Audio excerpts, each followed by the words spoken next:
우리가 지난주에 예수님께서 예루살렘 성에 입성하시는 것을 보았습니다. 무슨 동물을 타셨죠? 나귀를 타셨죠. 나귀를.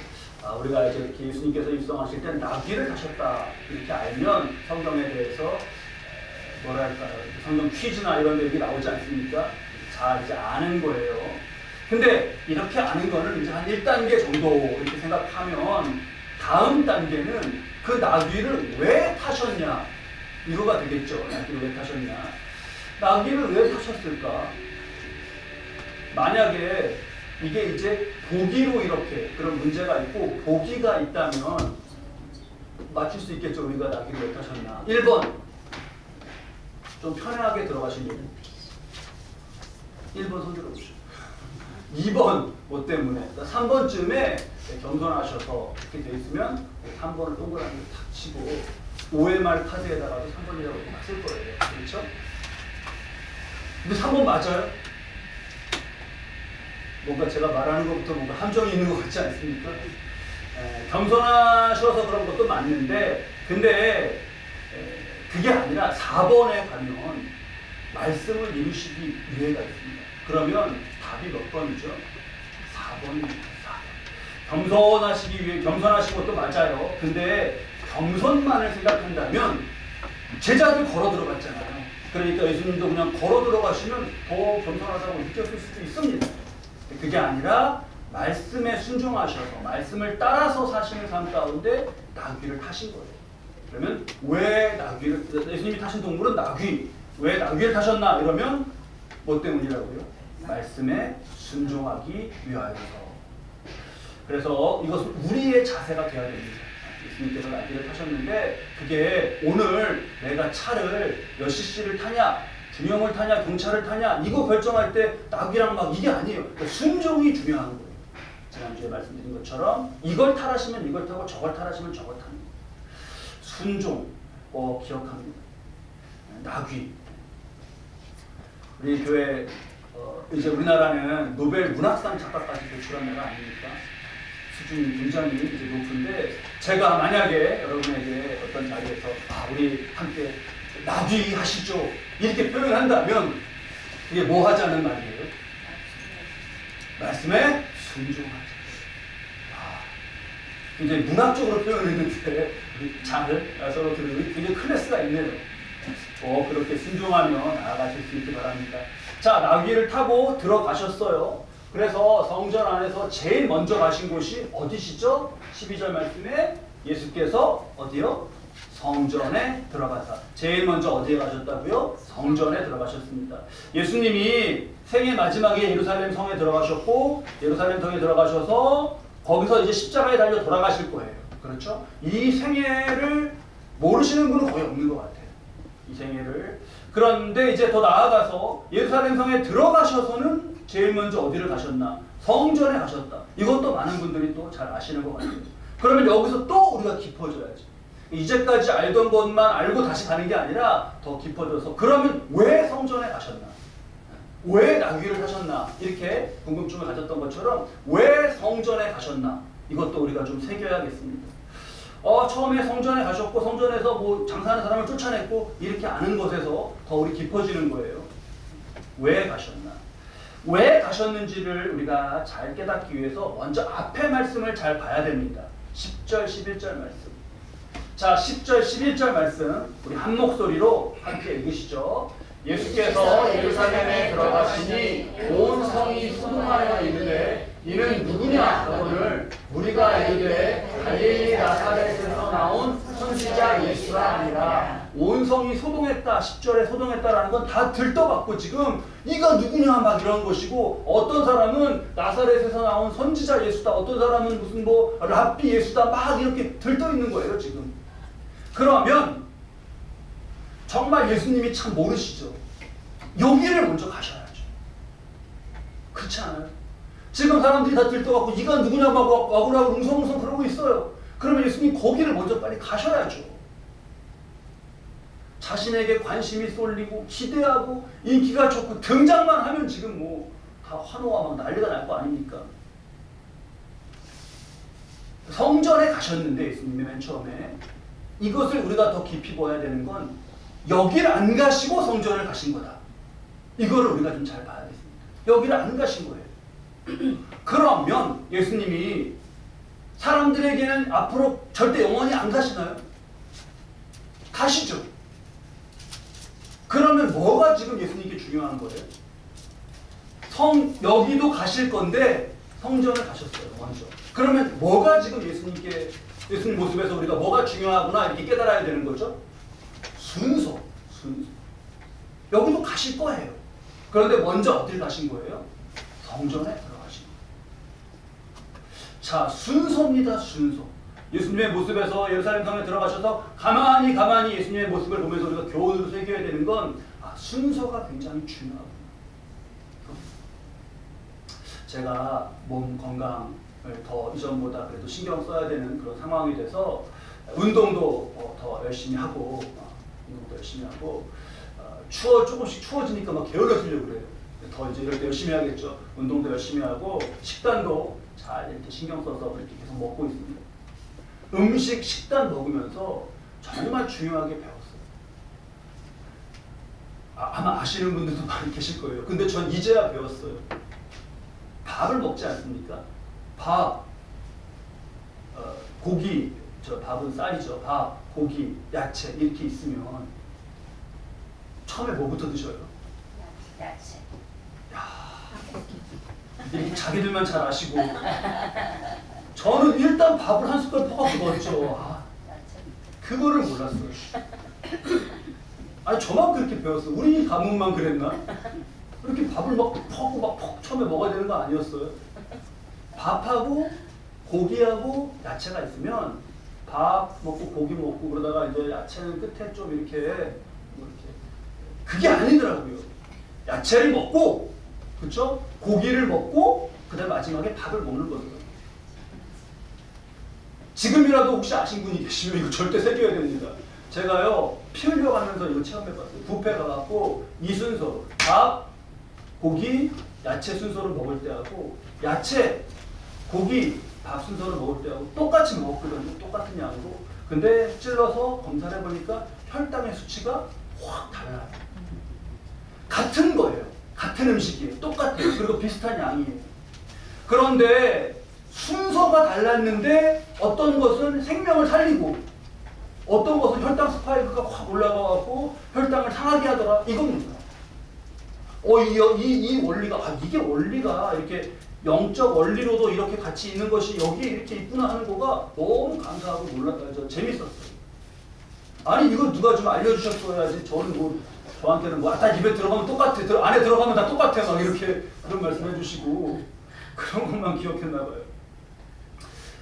자, 영적으로도 똑같습니다. 순서에 따라서 달라요. 영혼이 잘된 같이 범사가 잘 되고 강건한 것이 하나님께서 알려주시는 진리 속에 담겨있는 순서예요. 이거 꼭 알고 이렇게 해야 됩니다. 성전에 먼저 가셨다는 것은 하나님과의 관계입니다. 성전이라는 건 하나님과의 관계예요. 예수님 거기 먼저 가셨어요. 이건 아주 그냥 영상으로 우리가 기억하듯이 그렇게 하셨지 라고 하면 그 의미를 깊이 우리가 새겨야겠습니다. 꼭 그렇게 이미지, 그런 영상으로 머릿속에 넣어둬야겠어요. 자, 그렇게 해서 성전에 들어가셨더니 성전 안에 누가 있나요? 성전 안에서 일단 매매하는 사람들이 있고 그 다음에 돈 바꾸는 사람들, 환전상이 있고 그리고 누가 있어요? 비둘기 파는 사람들이 거기 있는 거예요. 시끌벅적하게 이 사람들이 막벅적벅적거리고 있어요. 성전 안이 이렇게 되는 게 맞나요? 아니죠. 근데 우리가 잘 봐야겠습니다. 교회 안에서 그러면 물건을 팔면 안 되나? 안 되나? 교회 바자회 하면 안 되네. 바자회 막 하고 했는데 율법을 보면요. 하나님 주 율법을 보면 환전이 가능합니다. 환전하는 거. 또 재물도 이게 재물을 팔은 건데 재물도 절기를 지키기 위해서 예루살렘에 올 때 멀리서 이방에 나가 사는 이 디아스포라 흩어진 유대인들은 이거 며칠을 걸려서 걸어오는 거예요. 그러면 내가 재물로 양을 드릴 건데 그 며칠 동안 어떻게 업고 오고 끌고 오고 어떻게 옵니까? 그러니까 성전에서 재물을 팔아서 편의를 순례자들과 예배하는 사람들의 편의를 봐주는 건 이해가 되죠. 그러면은 뭐가 문제인 건가? 뭐가 문제냐면 그 다음인데요. 우리 이 말씀 새기면서 함께 읽겠습니다. 그들에게 이르시되 기록된 바 내 집은 기도하는 집이라 일컬음을 받으리라 하였거늘 너희는 강도의 소굴을 만드는 거다. 문제는 뭔 거예요? 강도의 소굴인 거예요. 강도의 소굴. 각 지역에서 돈을 헌금할 돈을 자기 지역의 화폐를 가지고 왔어요. 이렇게. 그래서 헌금을 하려고 하는데 가령 이런 거죠. 로마에 있던 사람이 로마에서 쓰던 화폐를 가져왔어요. 근데 로마의 화폐에는 어떤 상이 거기에 새겨져 있죠? 황제의 상이. 신성, 이게 신이라고 새겨져 있다는 거예요. 근데 이게 황제가 신입니다 하는 걸 성전에 어떻게 헌금으로 넣겠어요? 그렇게 하면 안 되잖아요. 그래서 이 로마의 화폐를 예루살렘 성전 화폐로 환전을 하는 거예요. 그래서 그걸 헌금합니다. 근데 지금 보면 우리도 환전하는데 지금 1달러가 얼마 정도죠? 1달러가? 예, 잘 아시네요. 저희 설교 준비하면서 찾아봤는데 1,370원 막 이렇게 하더라고요. 굉장히 높던데, 이거 내려가야 되는데 말이에요. 그러면, 1,500원을 내가 갖고 왔어요. 넉넉하게. 1달러로 바꿔주세요. 이렇게 하면 좋잖아요. 근데 그렇게 왔는데, 1달러로 바꾸려고 했더니, 3,000원입니다. 이렇게 하는 식인 거예요. 이렇게 하는 식인 거예요. 재물은 더했습니다. 재물은 양이나 소 이런 거잖아요. 흠이 없어야 돼요. 흠이. 예루살렘 성 밖에서도 흠이 없는 바로 그 다 와갖고 흠이 없는 소와 양을 구할 수 있습니다. 그래서 샀어요. 가지고 들어서 제물로 드리려고 하니까 아니야, 이거는 여기 보니까 흠이 있어. 어디 있어요? 여기 있어. 내가 보면 다 해보면 보여. 그럼 어떻게 해야 돼요? 이건 안 되고 여기서 파는 거를 사야 돼. 그리고는 성전에서 공인된 죄물이다 이걸 하면서 시중보다 굉장히 비싸게 파는 거예요. 지금 우리가 예수님의 말씀을 쭉 보통 이렇게 쭉 읽어나가는데 이 강도의 소굴이 된 걸 큰 문제로 보면서 이 앞에 말씀에서 특히 무슨 재물 파는 사람들의 상을과 의자를 엎으셨죠? 비둘기. 지금 말씀에서 특별히 강조되어 있는 것은 비둘기 파는 사람들의 의자를 둘러 엎으신 거예요. 완전히. 그게 비둘기 파는 사람은 그렇게 더 다른 것도 그렇게 하셨겠지만 더 강조해서 말씀하시는 이유가 있습니다. 여러분, 하나님께서 비둘기를 제물로 드리라, 양과 소가 아니라 비둘기를 제물로 드리라고 하신 데에는 이유가 있어요. 유대에는요, 양과 소를 드릴 수 있는 형편의 사람들만 사는 게 아니잖아요. 가난해요, 되게. 내가 하나님 앞에 드릴 수 있는 게 아무것도 없어요. 근데 하나님 말씀에 너희는 빈손으로 하나님을 뵙지 말라 그랬습니다. 덜렁덜렁 그냥 빈손으로 이렇게 오지 말라 그랬어요. 그러면 가난한데 돈이 없는데 어떡합니까? 근데 유대 정황에서요, 이 비둘기라고 하는 새는, 비둘기는 그냥 밖에 나가면 동네에서 집비둘기 같은 거 이렇게 날아다니는 것도 잡을 수 있고, 산에 가면 산비둘기도 잡을 수 있고, 그러니까 누구나 그냥 잡을 수 있는 거예요. 누구나 잡을 수 있는 거예요. 누구나 잡을 수 있는 것도 가지고 와서 제물로 드리게 하신 거예요. 그 삶에 그런 걸 하나님이 아시니까 받아주시는 거잖아요. 그런 하나님의 마음이 담겨있는 그런 정말 제물이에요. 비둘기. 그러니까 비둘기는 밖에서 거래될 때 싼 값에 거래됐겠나요? 비싸게 거래됐겠나요? 싼 값에 거래되죠. 이거는 그냥 누구라도 드릴 수 있는 그런 거예요. 근데 성전에서 비둘기 파는 자들이 아까 똑같은 그런 원리로, 그런 말로 이건 흠이 있다, 밖에서 이거 안 된다 하면서 비둘기를 무려 80배 가격으로 받아요. 80배. 심하게. 그게 그렇게 하면 되는 건가? 우리도 이제 저 추수감사절 되고 그러면 성전에 재단에다가 하나씩 다 공유, 채소류 이렇게 해서 앞에 꾸며서 하나님께 올려드리는 그런 예배를 드리는데, 가령 예를 들면 우리한테 더 와닿는, 비둘기보다 더 와닿는 것으로 체감해 보면 마트에 가니까 배가 5,000원 정도 하더라고요, 하나가. 저는 이게 배가 이러냐 하고 그냥 놓고 왔어요. 배가 하나에 5,000원이에요. 어떻게 비싸더라고요. 근데 만약 여기 올려드리는 거는 5,000원이면 내가 이거 이렇게 하는 올려드려 이렇게 해서 준비해 볼 수 있지 않습니까? 근데 갖고 왔어요. 이거는 저기 배가 여기가 상했네. 어디가 상했어요? 여기가 좀 자세히 보면 이상해. 그러면서 이 배를 사야 된다라고 줬는데 그럼 이건 얼마예요? 했는데 5,000원에 80배면 얼마입니까?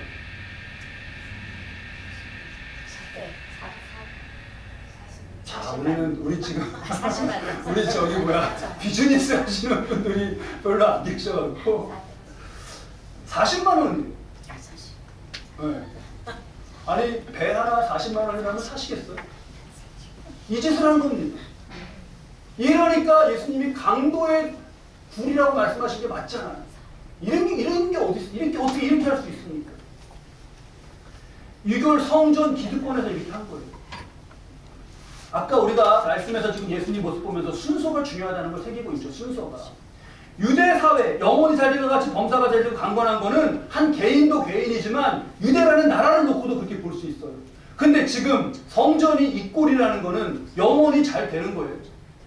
아니잖아요. 그러면 유대 사회가, 유대 사람들이 멀쩡할 수가 있겠습니까?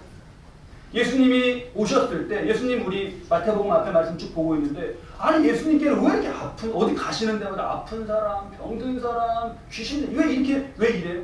여러분 성전이 이런데, 성전에서 하는 꼴이 이런데, 유대 사회가 건강할 수가 있나요? 사람들이 다 미치는 거죠, 그냥. 그래서 예수님은 이걸 바로 잡으시는 거예요. 이래서는 안 되는 거를 바로 잡으시는 거예요. 그래서 바로 잡으신 말씀이 성전을 대표적으로 하면 성전은 내 집은 어떤 집이라고요? 기도하는 집. 그냥 따라해 보시죠. 기도하는 집. 기도하는 집. 네. 이렇게 바꿔서 가르쳐 주시는 것이 예수님이 해가시는 일이에요. 친일을 우리에게 가르쳐 주시는 성전은 기도하는 집입니다. 기도는 하나님과의 관계잖아요. 우리 교회는, 교회는 하나님과의 관계를 맺는 곳이에요. 그러니까 뭐 예를 들면 기도하는 집이다 이러니까 찬양과 뭐 다른 거 이거는 찬양이 아니라 기도 이게 아니라 하나님과의 관계, 이 관계 그런 곳입니다. 총체적으로 그 대표가 기도인 거죠. 우리가 꼭 저와 여러분이 교회를 통해서 하나님과의 관계가 온전하시기를 바랍니다. 자, 제가 순서가 굉장히 중요하다고 말씀드렸는데 이 점을 우리가 한번 꼭 우리의 실천, 우리의 행동, 그러니까 우리 오늘 말씀을 우리 삶에 아주 실천적이고 구체적인 것으로 적용하는 것으로 한번 이렇게 이걸 만들어가 보시죠. 뭐냐면 예수님이 성전에 가셔서 여기는 기도하는 집이다 그러셨잖아요. 그럼 성전이 만약에 이러한 강도들로 채워져 있지 않았다면 예수님은 제일 먼저 뭘 하셨을까요? 정답입니다. 순서가 중요한데 예수님은 성전을 먼저 가셨고 기도하시고 그러셨을 거예요. 요걸 그대로 우리도 따라서 우리 삶의 중요한 영적 규칙으로, 특히 우리 교회의 규칙으로 오늘부터 세우시죠. 뭐냐? 교회에 처음에 오시면 처음에 뭘 하시는 거예요? 기도해요. 애찬실이나 뭐 다른 또 이렇게 볼 일이 있는 거여서 그러니까 예배를 드리러 올 때는 당연하고 예배를 드리러 왔을 때 가장 먼저 기도하고 그 다음에 내가 섬길 것이 있으면 이렇게 또 가고 그럴 때 먼저 기도하는 거. 뭐 아시겠죠? 근데 뭐 다른 뭐 볼 일이나 애찬실이나 뭐 이렇게 해서 왔다. 그래도 제일 먼저 뭐를 한다? 기도한다. 잠시 들어와서 하나님 앞에 기도한다. 잠시여도 돼요. 기도하고 그 다음에 그게 그의 순서와 이 영적 질서를 다르게 살아가는 삶의 모습입니다. 저기 우리 옆에 애찬실 옆에 방을 다용도실로 우리가 사용하고 있는데 그 전에 이렇게 아이들 이렇게 저기 교회학교를 했다가 아이들이 업고해서 이렇게 비워놓고 그랬을 때는 누가 잘 들어가지도 않고 그랬었는데 지금 다용도실로 바꾸고 나서 너무너무 용도가 좋아요. 막 거기서 악기도 배우시고 또 건강하게 뭐 또 막 서로 돕기도 하고 교제도 하고 너무 좋습니다. 자, 그 방을 하나님 주시는 봉헌할 때 참 감동이 크더니 그렇게 하나님께서 거기를 만들어 가십니다. 자, 그러한 볼일이더라도 처음에는 와서 뭐를 한다? 네. 여러분 우리 꼭 이렇게 하자 했을 때 앞으로 꼭 이렇게 해서 가실 수 있으시겠죠? 네. 이렇게 어려운 게 아니잖아요. 와서 제일 먼저 그냥 이게 우리의 습관이 되는 거예요. 제일 들어와서 저기 빨리 뭐 애찬실에 가서 뭐 해야 되고 이거 빨리 냉장고에 집어넣어야 되는데 잠깐 기도하는데 30초 걸려요. 30초 늦게 넣어갖고 막 상하고 그런 음식을 우리가 먹는 게 아니잖아요. 그러한 일일지라도 저러한 일, 어떠한 일일지라도 기도부터 하는 거 우리가 꼭 중요하게 새겨야겠습니다. 이제 오늘부로는 완전히 달라질 거예요, 우리 교회가. 제가 언젠가 한번 이렇게 단체로 다 우리 어디를 가야 돼갖고 만나는 거를 저 주차장에서 밑에 주차장에서 만나자 이렇게 약속하고 몇 시에 만납니다 하고 그런 적이 있어요. 그래서 주차장에서 이렇게 이제 그 시간에서 기다리고 있는데 그때 이렇게 함께 가시고자 했던 분 중에 몇 분이 이게 주차장이니까 저쪽에서 이렇게 오셔야 되잖아요. 역에서 내려갖고 이렇게 들어오는. 근데 그게 아니라 이 교회 건물에서 이렇게 나오셨어요. 그래서 어떻게 이쪽에서 나오세요? 그랬더니 오셔서 어떻게 한 거예요? 먼저 기도하고 내려오신. 그래서 그때 정말 감동이 컸습니다. 아, 그렇지. 꼭 우리 그래야겠어요.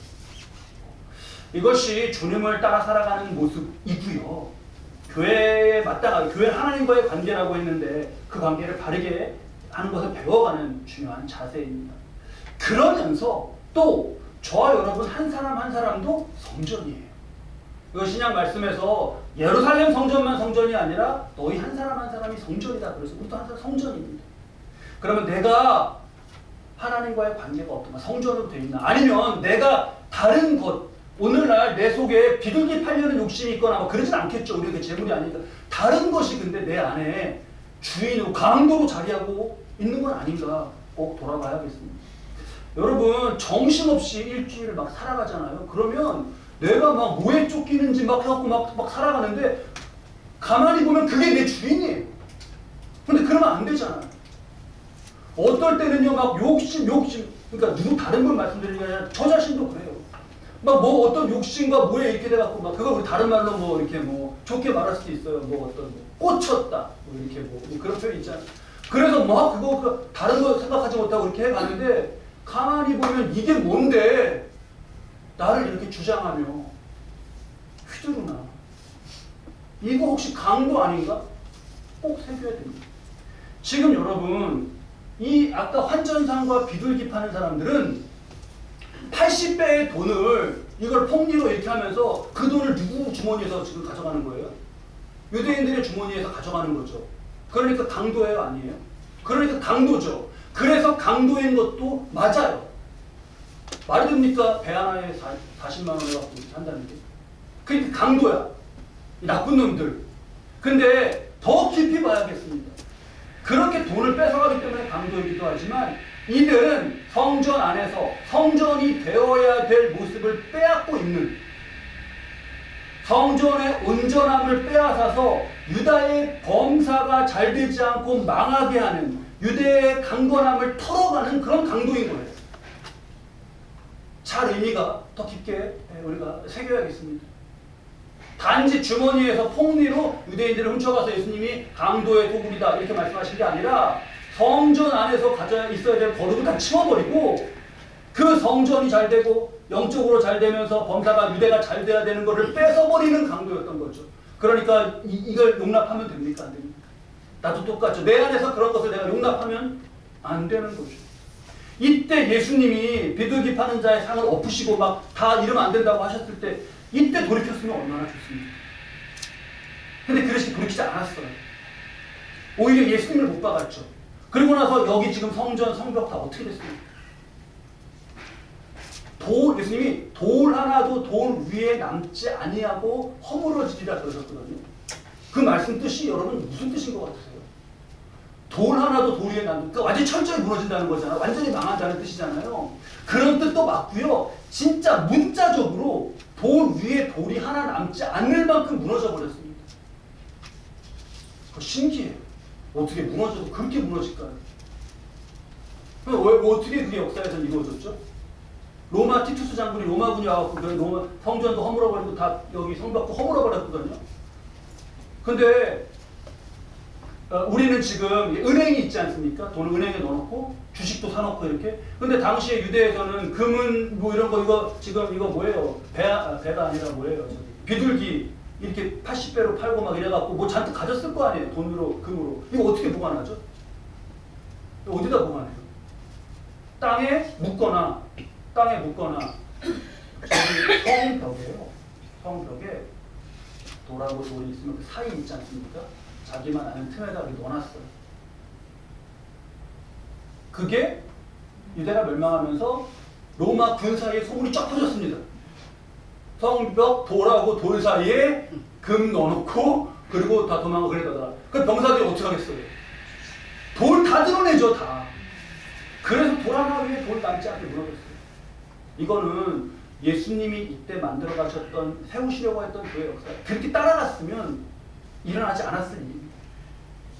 꼭 이것을 저와 여러분의, 우리 교회에 적용하고 저와 여러분에게 꼭 적용해서 그렇게 무너지지 말아야겠어요. 13절에 내 집은 기도하는 집이라 일컬음을 받으리라.